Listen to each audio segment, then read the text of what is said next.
In Umadara, people say there was once a woman who could stand in a crowd and still be invisible, for she was not a ghost or mad, but forgotten. And this is the story of how two twins were born the same day, and how only one of them remained. Umadara was the kind of village where everybody knew your name before you learned to pronounce it properly, and where people greeted you with smiles, while their opinions sat behind their teeth like stones. It was a village of red earth, wide farms, evening fires, and elders whose words carried weight, even when those words were careless. That was where Mama Ejiro lived, a woman known for keeping her home steady, even when life pressed on her from every corner. When she became pregnant, the village watched her like a pot on a fire. Some people prayed for her, others simply waited for gossip to grow. The night Mama Ejiro went into labor, rain fell softly. Not the kind that scatters people, but the kind that makes the night feel quiet and serious. The women gathered, the midwife arrived, and before dawn came, Mama Ejiro delivered 2 twin girls. In Umadara, twins were not an ordinary thing. Some believed twins carried blessings. Others believed they carried mysteries that must never be joked with. The first baby came out small and slim with a strong cry, and the women in the room nodded in satisfaction, as if the child had already proven herself. The second baby came out heavier with fuller cheeks and a body that looked as though the womb had held her a little closer. She was healthy, but she was different, in a way the village could not ignore. The names were given after the 8th day, when elders sat outside Mama Ejiro's compound and spoke prayers over the children. The slimmer twin was named Ugo, and the heavier twin was named Veronica. At first, Mama Ejiro tried to raise them as one heart in 2 bodies. She dressed them alike, fed them from the same pot, and made them sleep side by side. But Umadara had its own habits, and one of those habits was comparing people until the comparison became a curse. Visitors would carry Ugo and praise her face, then look at Veronica as if she needed an apology for existing. Women would laugh and call it play. Men would shake their heads and call it truth. And children would repeat everything they heard, because that was how village cruelty learned to grow legs. Mama Ejiro noticed early, and it worried her. She would correct people gently, then firmly, but every correction only made them laugh harder, as if kindness was a weakness. Still, Veronica grew with a quiet patience that surprised even her mother. She did not fight for attention. She did not beg for approval. She simply listened, watched, and learned the nature of people.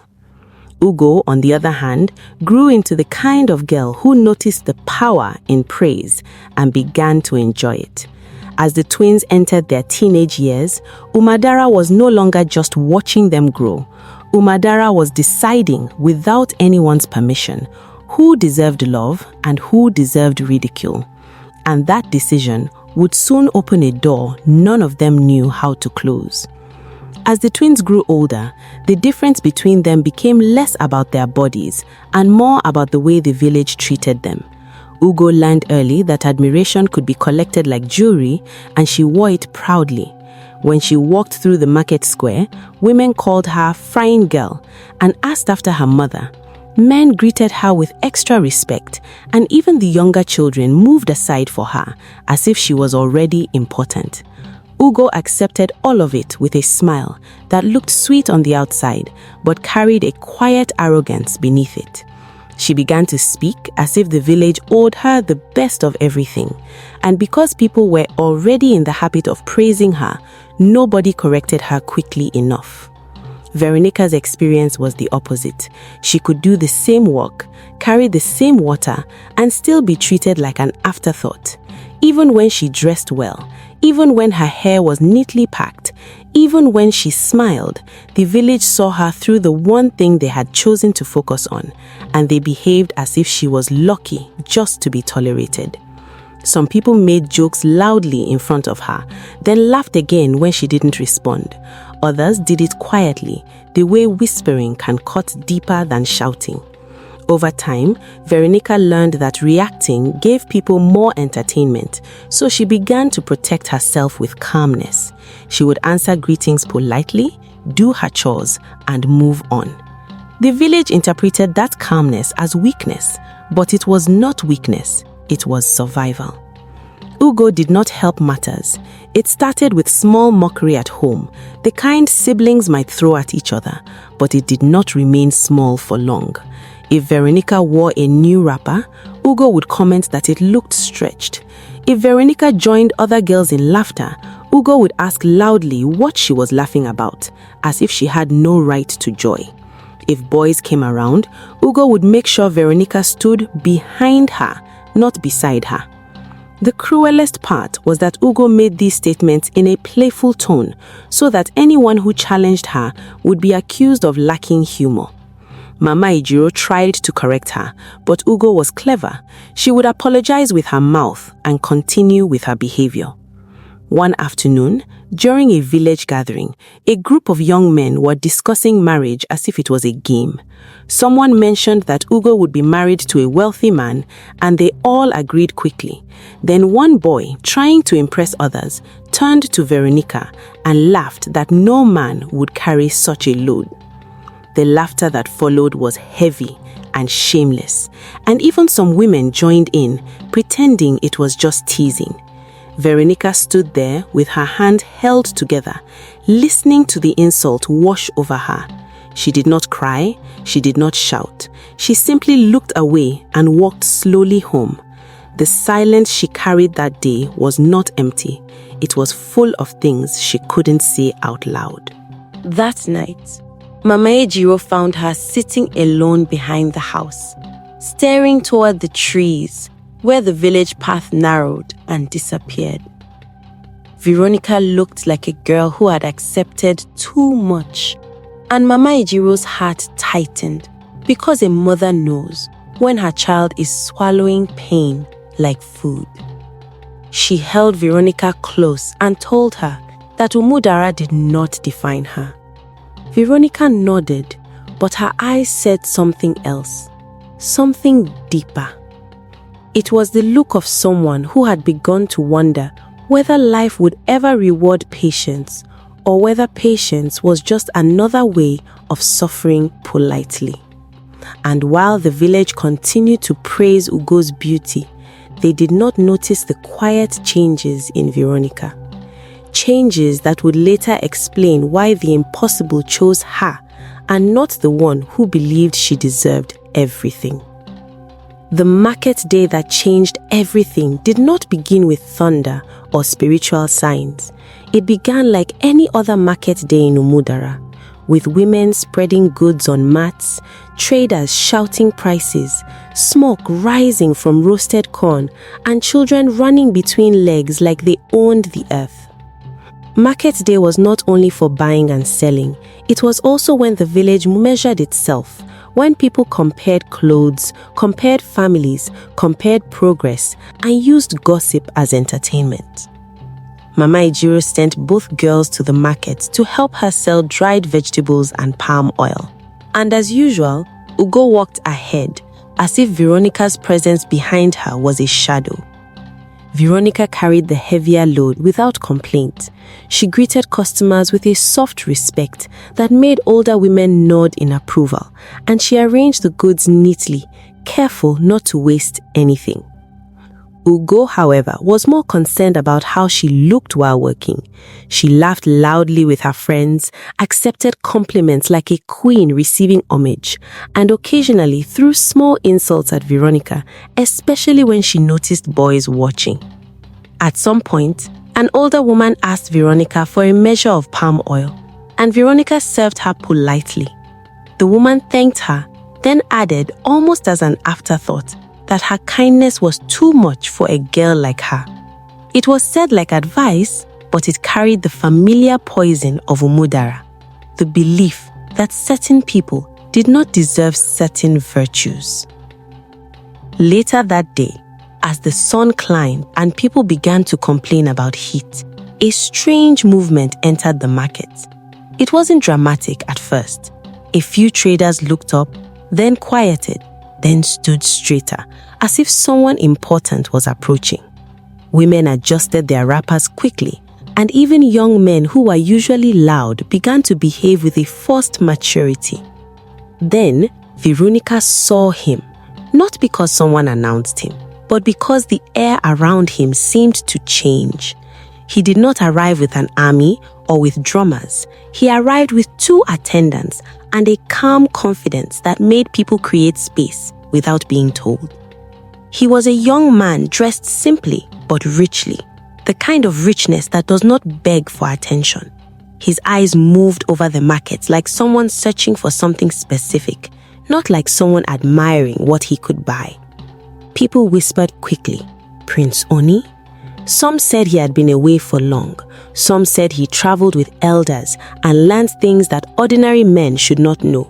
Some said he did not choose friends easily, but everyone agreed on one thing: his presence was not casual.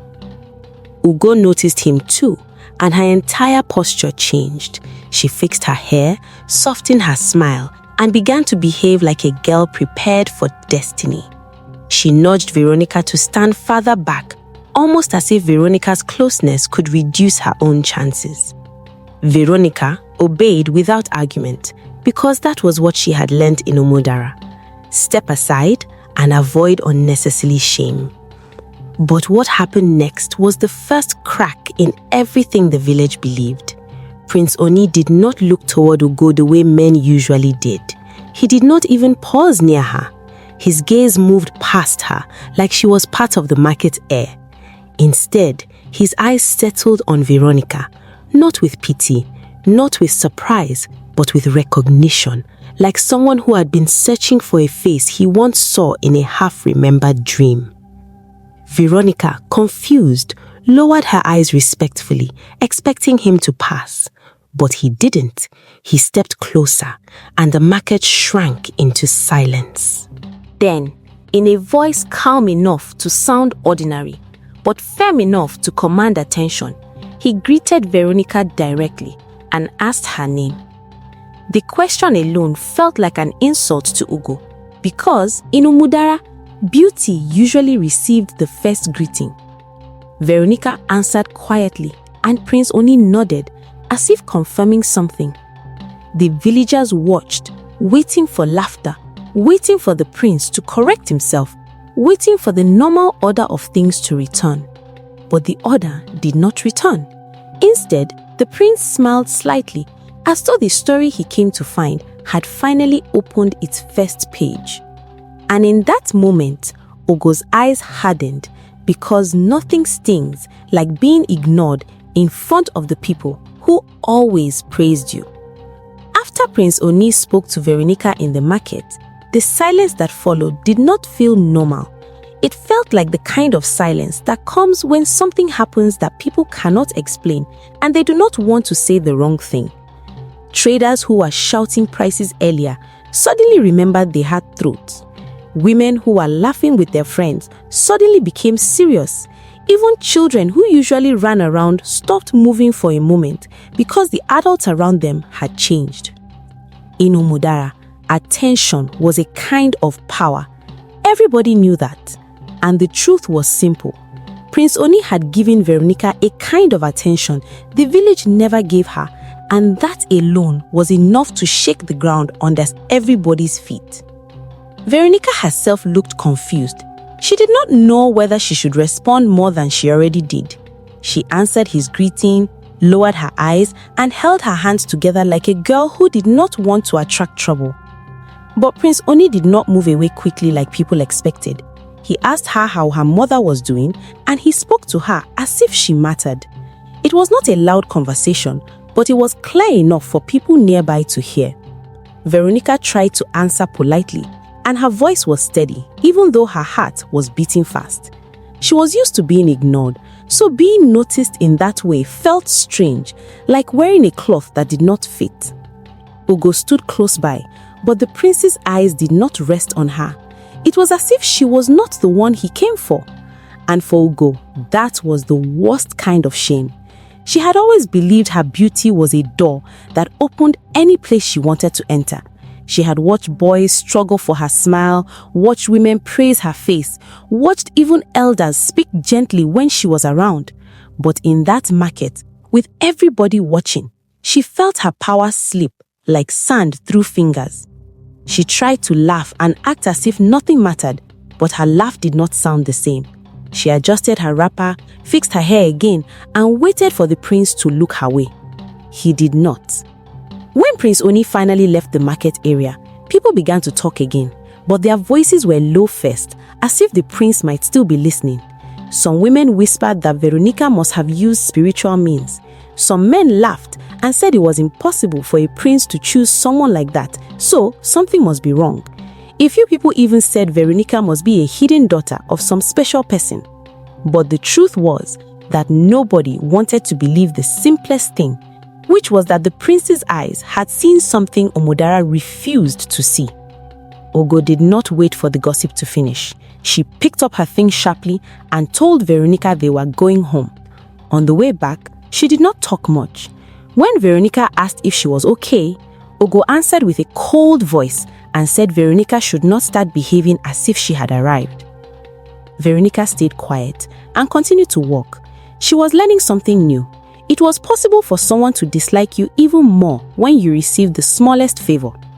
And that evening, while Umudara carried the market story from compound to compound, Ugo sat in her room and promised herself one thing. Whatever was happening, she would not allow Veronica to take what she believed was meant for her. The next morning, Umudara awoke with one main topic, and no matter how people tried to pretend they had other work, their mouths always returned to it. Some said they saw Prince Oni speaking to Veronica like a man who had already made up his mind. Some said he only asked her a question and people exaggerated it. Others said it was a sign that the village should watch Veronica carefully. In Umudara, when something good happened to someone the village did not like, it was treated as a threat, not as joy. Mama Ejiro heard all the talk too. At first, she told herself it was only market gossip, the kind that rises and falls like smoke. But deep in her heart, she was worried because she knew how the village behaved when it did not understand something. Around midday, when the sun was strong and the streets were quieter, someone came into Mama Ejiro's compound and greeted politely. It was one of the prince's attendants. He greeted Mama Ejiro properly, greeted the elders sitting nearby, and greeted the household like someone trained in good manners. People began to gather at the edge of the compound, pretending they were passing, but truly coming to watch. Ugo stepped forward quickly, smiling sweetly, and greeted the prince in the most respectful way she could do. Mama Ejiro noticed it and felt uncomfortable because she knew her daughter's heart was too proud. Prince Oni returned Ugo's greeting politely, but his attention did not stay with her. After greeting, he asked Mama Ejiro if he could speak to Veronica. For a moment, it felt like the air stopped. Mama Ejiro's eyes moved to Veronica, and Veronica stepped out slowly, her hands still wet. She greeted him softly. Prince Oni smiled and asked her to sit. Ugo's smile reduced, but she forced it back, pretending to be calm. The prince spoke clearly. He said he had noticed Veronica's calm spirit and her respectful nature. He said he had asked about her and heard she was hardworking. Mama Ejiro listened, still not understanding where the conversation was going. Then the prince said he would like to know Veronica properly, and if it pleased Mama Ejiro, he would like to begin the steps that could lead to marriage. The words were simple, but the meaning was heavy. It landed in the compound like a stone dropped into water. Ugo could not hold herself. She laughed sharply and said maybe the prince had mistaken the sisters because it was usually the other one men asked for. Mama Ejiro turned quickly and warned Ugo to stop. But the damage was done. Prince Oni looked at Ugo calmly and said he had not mistaken anything. He then turned back to Mama Ejiro and said he would return in 3 days with elders to speak properly. After he left, Umudara did what it always did. People began to talk like drummers. And inside Mama Ijiro's house, a new war started quietly because Ugo felt insulted and Veronica felt afraid of attention she did not understand. That night, after the compound settled and Mama Ijiro finished evening chores, she called her daughters into the room. She did not shout, she did not make a scene. Mama Ijiro's anger was not the kind that broke plates. It was the kind that sat in her chest and spoke slowly. She asked Ugo why she laughed at Veronica in front of a royal visitor. Ugo replied that she only said the truth and that the prince had no reason to choose Veronica when she, Ugo, was the one everyone admired. Mama Ijiro sighed deeply and reminded her that admiration from people did not mean approval from God or the ancestors. She warned Ugo that her mouth would bring her shame if she did not learn to control it. Veronica sat quietly and listened. She felt many things at once. Part of her was happy, but she was also confused. She had never imagined a prince would even notice her, and she was not sure what it meant. She also felt pity for Ugo, because even though Ugo was cruel, they were still twins. But pity is not always enough to stop jealousy. Ugo's eyes were sharp, and her mind was working. She could not accept that Veronica, the same sister she mocked, could suddenly be the one chosen. She began to believe the world was cheating her. After Mama Ijiro went outside, Ugo turned to Veronica and spoke in a low voice. She told Veronica that the prince's interest would not last and that Veronica should not disgrace herself by dreaming too big. Veronica answered calmly that she did not ask for any of it. Ugo said that was exactly the problem, that Veronica always pretended to be innocent while quietly taking what belonged to others. Veronica did not argue. She simply asked Ugo why she was angry with her and not with the village that pushed them into competition. Ugo did not like that question because it sounded too wise. She stood up and left the room. Later that same night, Veronica went to the backyard to breathe. She sat on a small stool and stared at the moon. That was when she remembered something that she rarely spoke about, something that made her feel different from Ugo, even though they were twins. When they were younger, during a rainy season, Veronica once got lost on the way back from the stream. She had followed a small path and ended up near an old tree that elders warned children not to play around. She remembered sitting under that tree, tired and scared, and hearing a voice call her name, not loudly, but clearly, as if the voice was inside the wind. She did not see anyone, but the fear in her heart reduced. She followed the sound and found her way home. She never told anyone, because in Umudara, strange experiences can become trouble quickly. Now, with Prince Oni suddenly appearing in her life, that old memory returned. It made her wonder if there were things connected beyond what the village could see. She did not want spiritual trouble. She did not want attention that came with danger. She only wanted peace. But peace is not always given to people who have carried pain quietly. Sometimes, destiny finds such people, like a hunter finds a path. Inside the house, Ugo could not sleep. She kept turning. The image of Prince Oni looking past her played in her mind like a repeated song. At some point, she sat up and whispered to herself that she would not allow Veronica to win. In that moment, her jealousy became more than anger. It became a plan waiting for a chance. 3 days later, Prince Oni returned, and this time he did not come alone. He came with elders from the palace side and 2 respected men from Umudara. In a village setting, when elders come to sit and talk, it means something serious is about to happen. Women watched from a distance, pretending to sweep but truly listening. Men gathered under a tree to act wise even if they did not understand. Mama Ejiro prepared kola nut and water, then sat respectfully. Veronica stayed inside at first because in Umudara, a girl does not sit in front of elders during marriage talks unless called. The elders spoke properly as tradition demanded.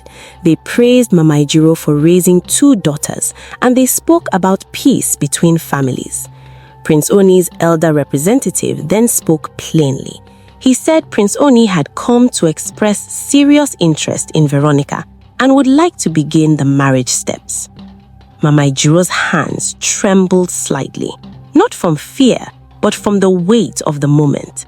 She said she was surprised, but she was also grateful, and she would not insult a prince by refusing without reason. She asked for time to speak to her daughter properly and to pray for wisdom. At that point, something unexpected happened. One of the palace elders looked around the compound and asked a quiet question. He asked if these girls were truly twins. Mama Ejiro answered yes. The elder nodded, but his eyes carried a strange seriousness. He then said something that made the older women in the background stop breathing.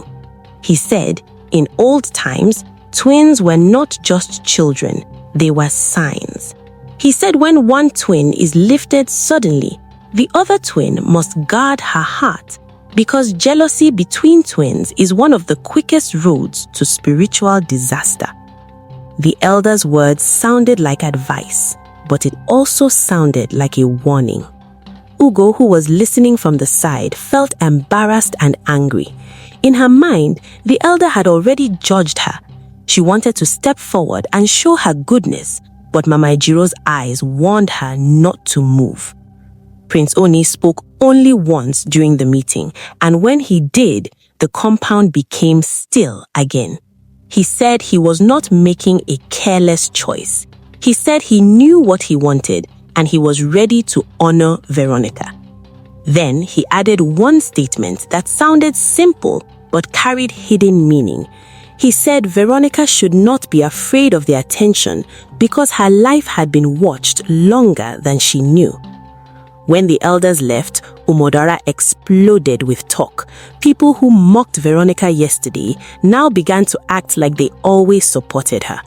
Some women came to Mama Ejiro and said they always knew Veronica would marry well.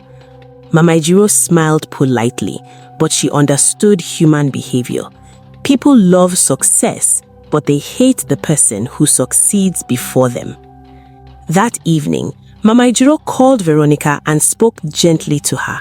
She asked if Veronica truly wanted this marriage. Veronica hesitated because she feared the unknown, but she also felt something calm about Prince Oni. She agreed to proceed, trusting her mother's guidance. Ugo did not join the conversation. She sat outside, quiet, but her quietness was not peace. It was the silence of someone thinking deeply and refusing to accept what is happening. In Umudara, elders can warn you, mothers can advise you, and still, a jealous heart can decide to walk its own road. Ugo had reached that point, and the village did not know that the real danger was not outside. It was inside the same house.